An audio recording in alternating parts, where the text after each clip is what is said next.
Putin pa natin ng condense. Kondensada. Masarap siya.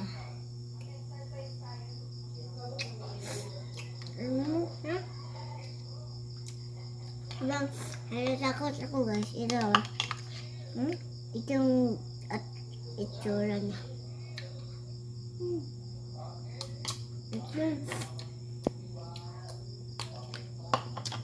Iwan natin ng kondensya kasi masarap siya kondensya niya. Kasi aslom niya.